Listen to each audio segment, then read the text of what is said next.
사무엘상 21장 1절부터 9절까지의 말씀입니다. 하나님, 오늘도 귀한 새벽을 허락하여 주셨습니다. 우리 모두 말씀 앞에 섭니다.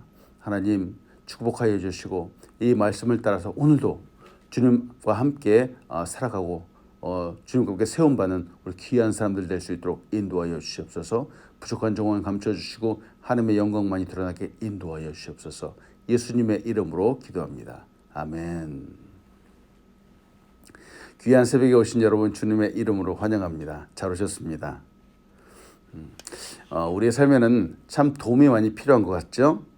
이는 우리 스스로 우리의 삶의 모든 문제를 해결할 수 없다라고 하는 뜻이기도 합니다. 그렇죠. 누구나 삶에 있는 이 문제들을 스스로 다 해결하면서 살아가는 능력 있는 사람은 이 세상에 한 사람도 없습니다. 이 세상의 모든 사람들은 크고 작은 문제들을 늘 직면하면서 살아가게 됩니다. 사람들은 자신의 부족함을 채우기 위해서 세상에 도움을 얻고자 하죠. 그때마다 충분한 도움을 받기보다는 도리어 상처를 받는 경우들이 참 많이 있기도 합니다. 그러나 이 새벽 우리를 진정으로 도와주는 주님 앞으로 나아가는 우리가 되기를 간절히 소원합니다. 하나님은 우리의 도움이 되어주시는 분입니다. 성경 곳곳에서 하나님께서 우리의 도움이 되어주신다, 우리를 도와주신다 라고 하는 이런 구절들이 참 많이 등장을 합니다. 그중 대표적인 것이 우리가 너무나도 잘 알고 있는 시편 121편입니다.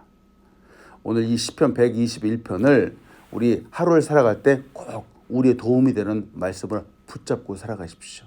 오늘 이 말씀을 축복의 말씀으로 드립니다. 내가 산을 향하여 눈을 들리라.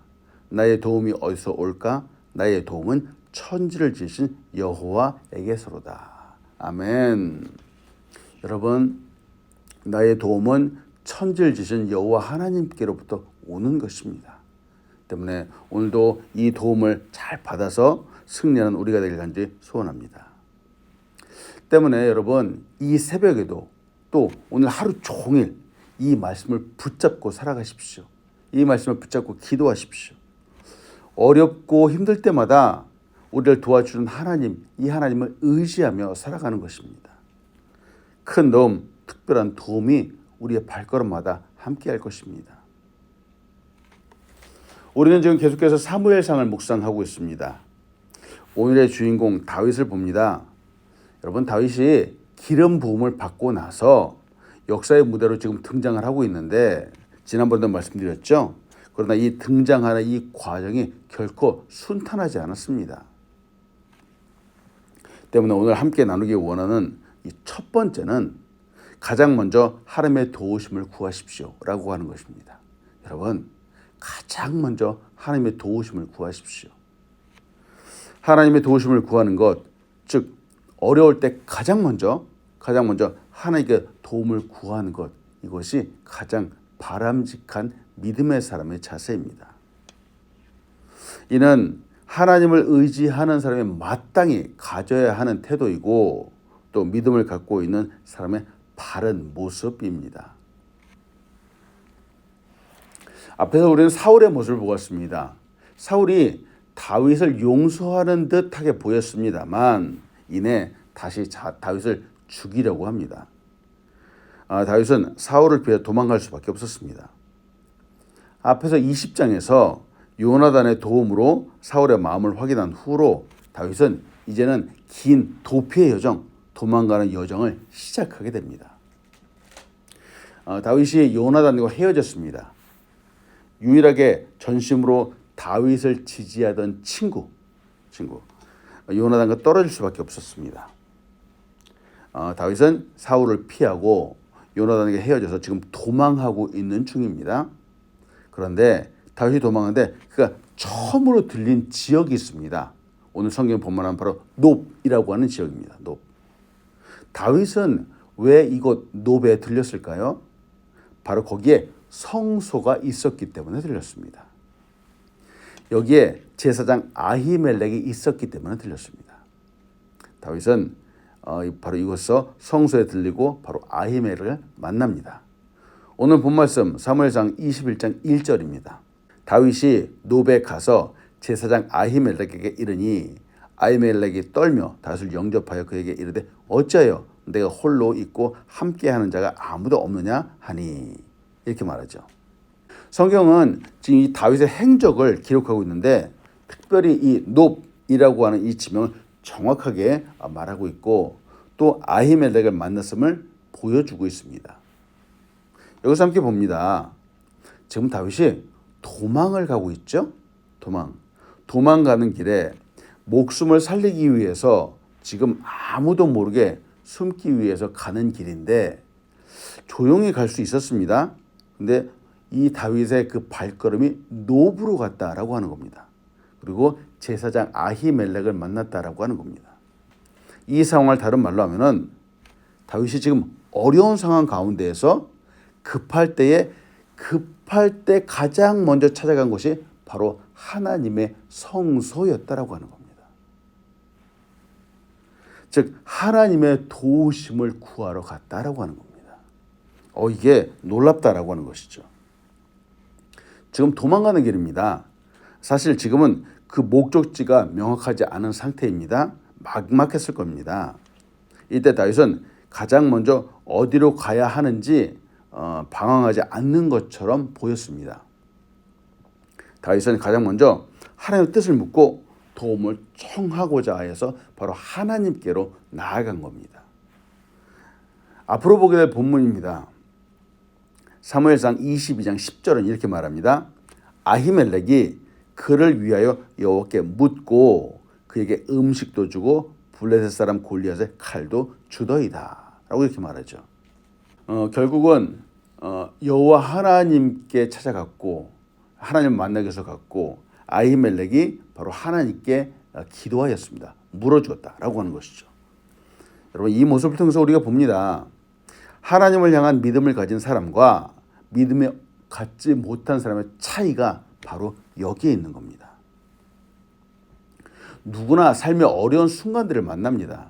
그렇죠? 순탄하기만 하는 삶을 사는 사람은 한 사람도 없습니다. 크고 작은 어려움, 고난, 역경, 우리의 삶에는 우리를 힘들게 하는 이런 장애물들이 참 무수하게 많기도 합니다. 근데 이때 하나님을 믿는 사람은 하나님 앞에 엎드립니다. 도우심을 구하죠. 그리고 기도를 통해서 또 하나님의 특별한 은혜를 통해서 힘을 얻고 도움을 얻고 그 하나님 앞에서 다시 일어서게 됩니다. 이게 믿음을 가진 사람의 놀라운 태도입니다. 하나님이 도와주심이죠. 근데 여러분 보십시오. 믿지 않는 사람들은 어려움 앞에서 어떻게 반응하는지 여러분 잘 아시지 않습니까? 하나님의 도우심을 받지 않는 사람들은 어떤지요? 인간적인 방법을 의지합니다. 즉 사람을 찾거나 다른 우상을 찾거나 아니면은 자신의 생각만으로 고민을 거듭합니다. 그래서 술을 먹기도 하고 그러는 거죠. 그러다가 결국 이들의 결론은 원망하고 불평하고 좌절하게 됩니다. 이게 믿는 사람과 믿지 않는 사람의 아주 중요한 차이점이다라고 하는 것이죠. 때문에 오늘 이 말씀을 통해서 여러분 도전합니다. 항상 매 순간 우리는 하나님을 의지해야 되겠습니다. 삶의 어떤 순간에도 오늘같이 특별히 어려움 앞에서 가장 먼저 하나님의 도우심을 구하십시오. 어려움 앞에서 하나님의 도우심을 받기 위해서 위기를 극복한 사람들이 성경에는 참 많이 등장을 합니다. 야곱도 그랬습니다. 야곱은 원래 거짓말장이라고 해서 성경에 처음에 등장을 하죠. 야곱은 참 잔꾀도 많은 사람이었습니다. 그런데 야곱의 일생을 한번 돌아보십시오. 그건 물론 중간중간에 거짓말을 했지만 그럼에도 불구하고 야곱이 항상 뒤에 가서 의지하고 찾았던 분은 하나님입니다. 야곱은 사실은 늘 하나님을 찾고 의지했던 사람이다라고 볼 수 있습니다. 맞습니다. 이상하게도 야곱은 가장 힘들 때마다 하나님을 찾았습니다. 그리고 놀라운 축복을 받았습니다. 근데 야곱의 형이 있었죠. 에서라고 있었습니다. 에서는 사실은 그의 삶에 그렇게 큰 어려움이 없었습니다. 힘도 있었고 그 외모가 야곱과 많이 달랐죠. 그랬던 애굽은 에서는 이상하게 하나님을 찾았다라고 하는 모습이 성경에 등장하지 않습니다. 보세요. 결국은 이 성경에서 주인공으로 쓰임받은 사람은 바로 둘째 아들인 야곱입니다. 둘째 아들인 야곱 가운데 참 삶의 우여곡절도 많았지만 어려움도 있었지만 늘 하나님을 의지하고 하나님을 찾았던 야곱이 바로 역사의 주인공으로 등장했다라고 하는 겁니다. 놀랍지 않습니까? 지금 다윗도 인생의 어려움 앞에서 걸음아 나 살려라 하고 그냥 멀리 도망갈 수도 있었지만 그런 와중에 지금 다윗이 하나님을 찾고 있다라고 하는 겁니다. 예레미야 17장 5절로 7절 말씀을 드립니다. 예레미야 17장 5절로 7절 말씀. 여호와께서 이와 같이 말씀하시니라. 무릇 사람을 믿으며 육신으로 그의 힘을 삼고 마음이 여호와께서 떠난 그 사람은 저주를 받을 것이라. 그는 사막의 떨기 나무 같아서 좋은 일이 오는 것을 보지 못하고 광야 간조한 곳 건건한 땅 사람이 살지 않는 땅에 살리라. 그러나 무릇 여호와를 의지하며 여호와를 의뢰하는 그 사람은 복을 받을 것이라. 아멘. 여러분 보십시오. 사람을 의지하는 사람은 결국은 멸망한다는 겁니다. 그런데 하나님을 의뢰하는 사람은 결국은 그 나중은 복을 받는 것이다 라고 성경은 우리에게 분명하게 말하고 있습니다. 그래서 오늘도 이 다윗의 모습을 보면서 여러분에게 도전하는 겁니다. 여러분 늘 가장 먼저 하나님을 의지하고 하나님께로 나아가는 우리가 되길 간절히 소원합니다. 아멘. 우리의 삶에 어려울 때가 있을 겁니다. 마음이 힘들 때가 있을 겁니다. 여러분 이때마다 다른 곳으로 가지 마십시오. 바로 하나님 앞으로 나가십시오. 다윗이 노비라는 곳에 가서 성소를 찾고 또 제사장 아히멜렉을 만났던 것처럼 여러분 교회에 오십시오. 목회자를 찾으십시오. 바로 이 부분이 지금 우리의 삶 가운데 너무나도 중요한 부분입니다. 아히멜렉 당시 제사장이었죠. 제사장 아히멜렉은 다윗을 귀하게 여겼던 사람입니다. 다윗도 이를 알고 두려움 없이 그에게로 나아갔습니다. 물론 아히멜렉이 이 지금 다윗의 상황을 쉽게 해결해 줄 수 있는 능력의 사람은 아니었습니다. 그러나 아히멜렉이 한 것이 무엇입니까? 바로 기도해 주는 것이었습니다. 앞에서 보았던 사무엘상 22장 10절처럼 다윗을 위해서 여호와께 물어주었던 겁니다. 그렇죠. 우리의 삶에 어렵고 고민되고 힘든 문제들이 있습니다. 이것들을 여러분 나누십시오. 바로 목회자들과 나누십시오. 목회자는 이것을 위해서 기도하는 사람입니다. 여러분 저는 참 많이 부족한 사람이죠. 그런데 늘 우리 성도님들을 생각합니다. 그리고 늘 기도합니다.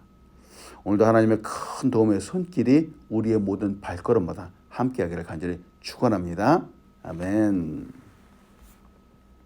두 번째로 여러분과 나누고 싶은 것은 오늘 본문을 통해서 나누고 싶은 것 본질과 비본질을 구분하십시오.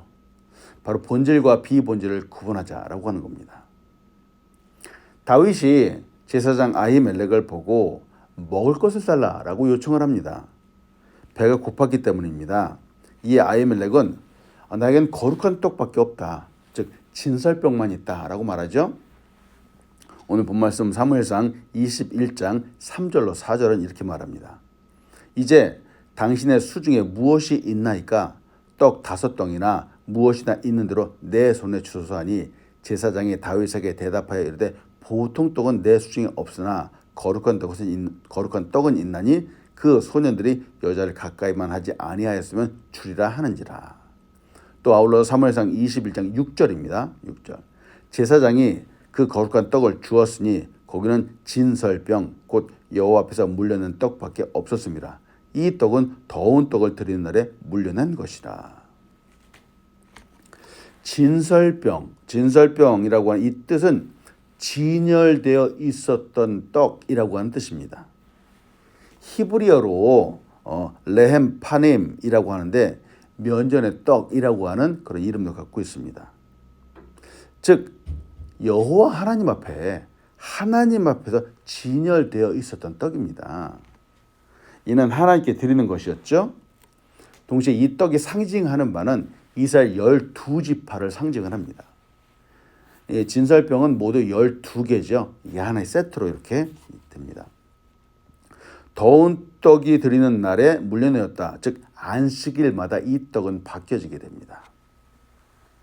그런데 이 율법에 따르면 이 떡은 아무나 먹을 수 없습니다. 이 떡은 제사장만 먹을 수 있었습니다. 여기서 다윗이 먹을 것을 달라라고 하니까 아히멜렉이 이 진설병을 다윗에게 주었죠. 그래서 먹게 됩니다. 사실 이는 제사장 가문이 아니었던 다윗이 먹었다라는 건데 그래서 엄밀하게 따지면 율법을 어긴 거나 다름이 없었습니다. 그렇지만 여기서는 율법을 지키고 안 지키고 하라는 이런 문제보다도 바로 사랑의 실천이라고 하는 율법의 근본 정신을 먼저 보는 겁니다. 즉 배고픈 사람이 죽어간다면 먼저 살리고 보아야 됩니다. 이것이 율법의 근본 정신이고 바로 사랑의 정신입니다. 즉 긍휼이며 자비이다라고 말할 수 있습니다. 왜 이 부분을 이렇게 말하는가? 바로 이 부분, 지금 제사장이 먹는 이 진설병의 떡을 다윗이 먹었다라고 하는 이 부분을 신약시대에 와서 예수님이 바로 사람들에게 언급하셨기 때문에 그렇습니다. 마가복음 2장 25절로 27절은 이렇게 말합니다. 예수께서 이르시되 다윗이 자기와 함께 한 자들이 먹을 것이 없어서 시장할 때에 한 일을 잃지 못하였느냐?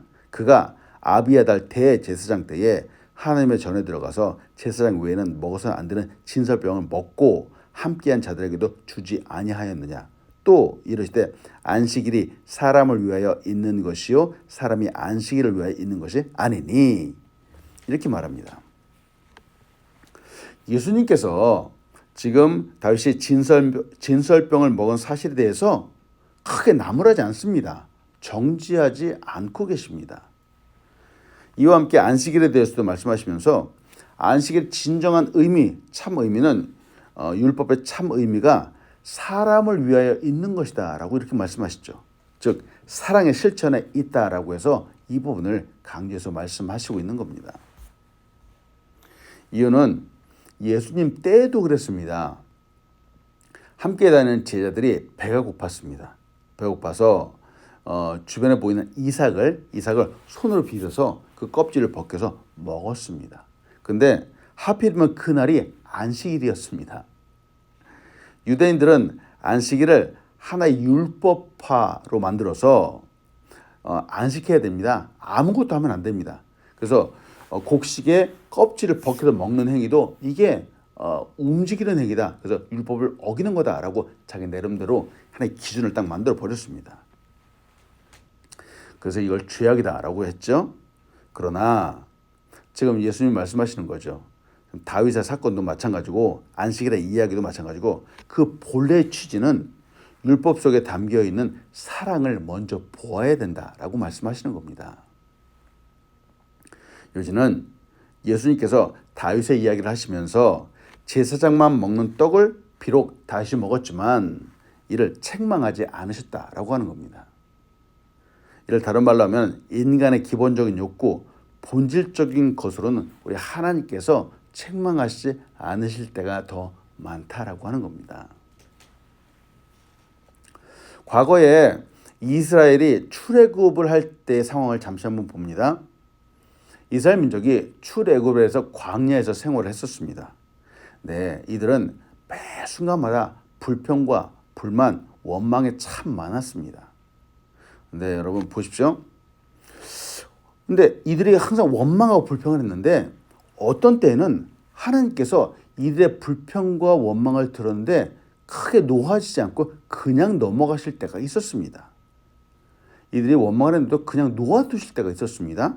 그런데 또 어떤 때는 또 책망하고 원망했는데 어떤 때는 하나님이 엄청나게 노하셔서 벌을 내리신 적도 있었습니다.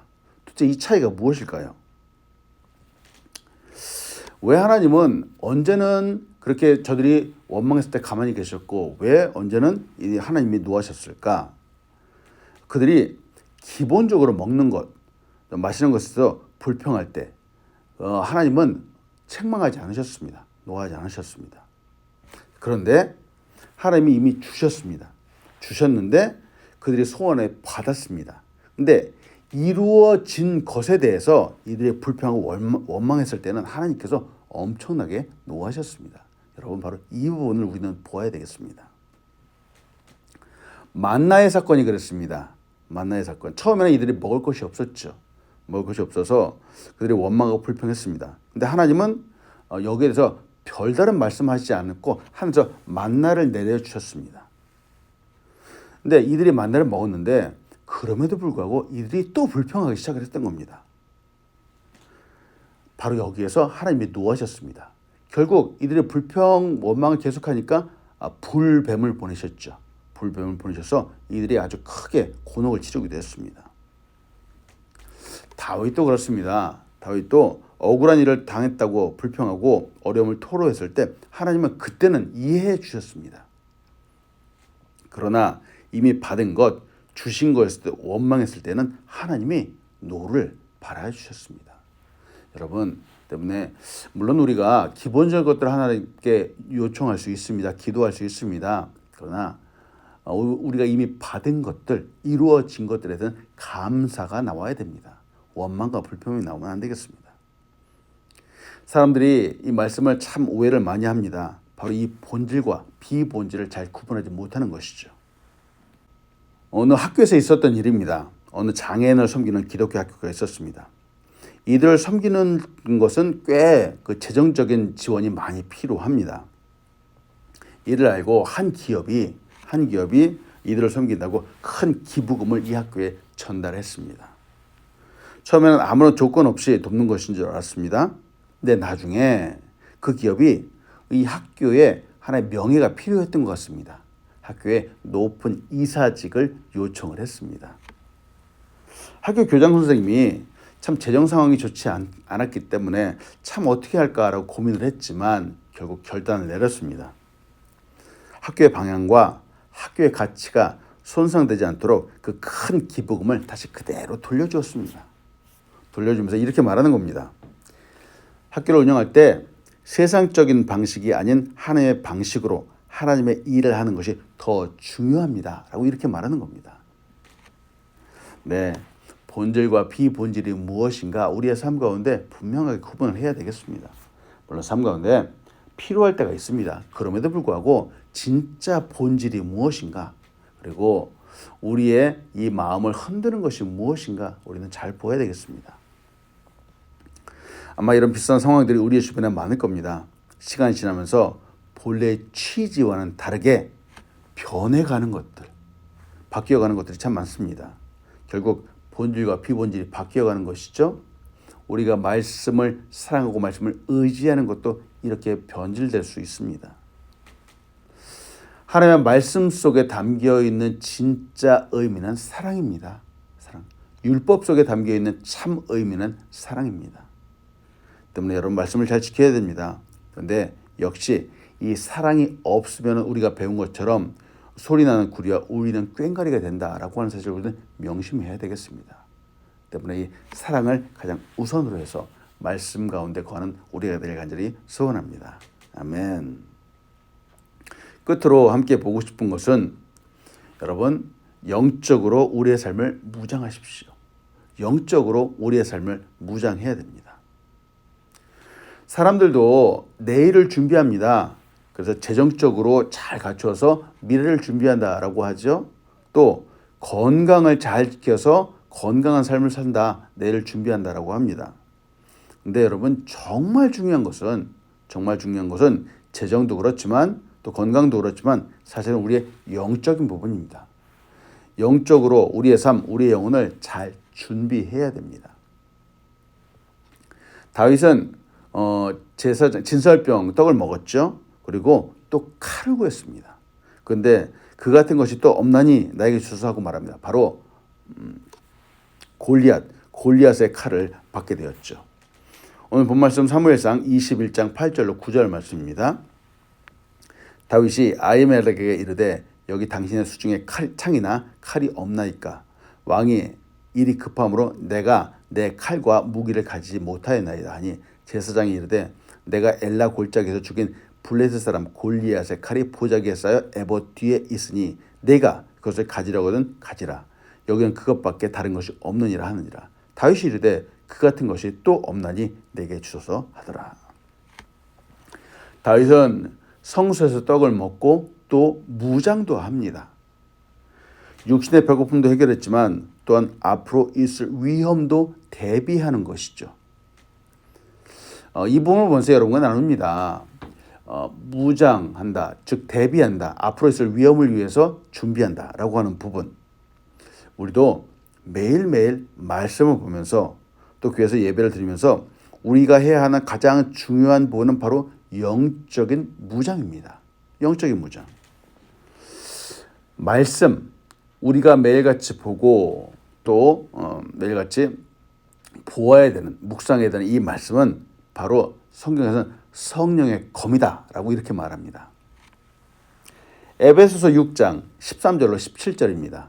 우리가 잘 알고 있는 에베소 6장 13절로 17절은 이렇게 말합니다. 그러므로 하나님의 전신갑주를 취하라.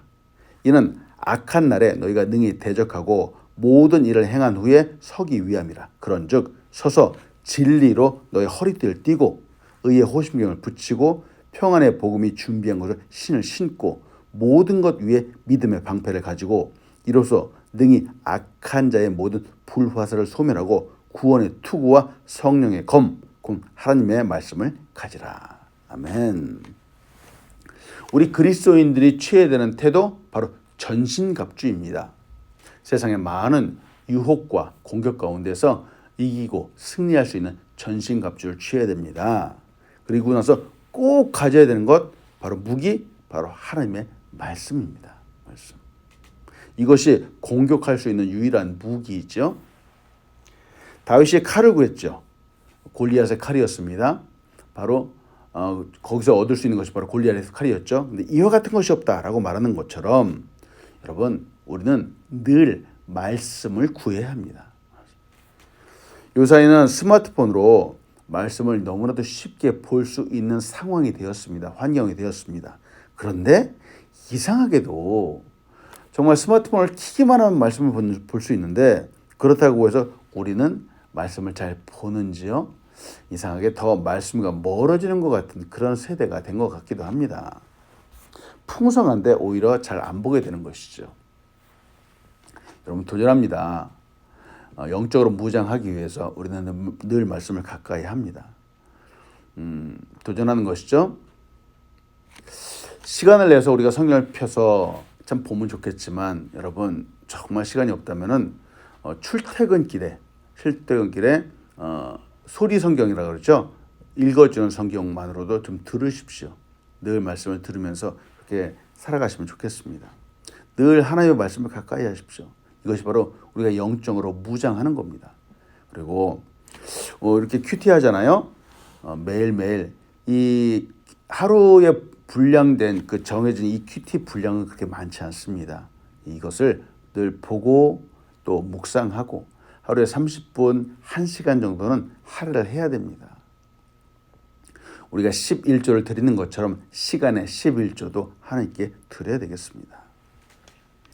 영적으로 무장하십시오.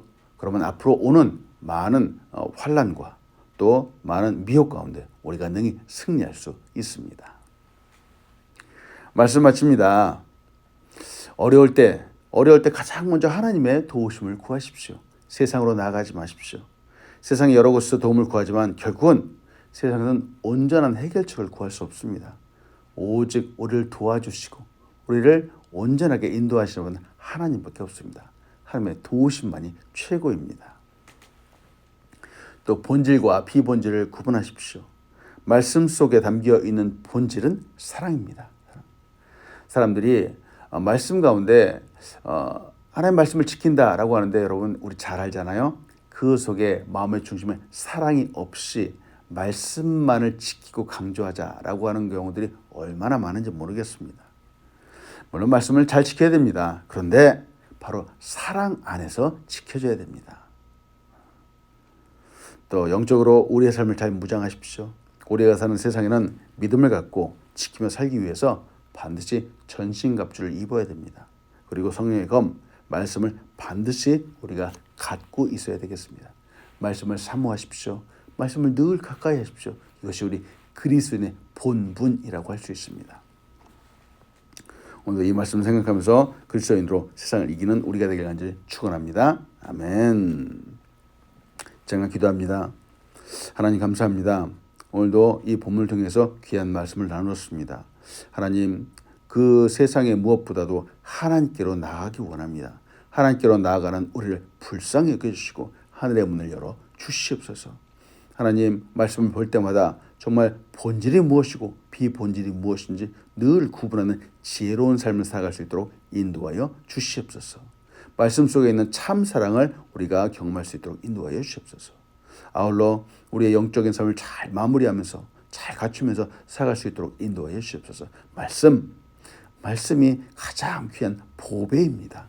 아버지, 이 말씀을 우리의 삶 가운데 가득히 채우는 우리 귀한 사람들 될 수 있도록 인도하여 주시옵소서. 예수님의 이름으로 기도합니다. 아멘.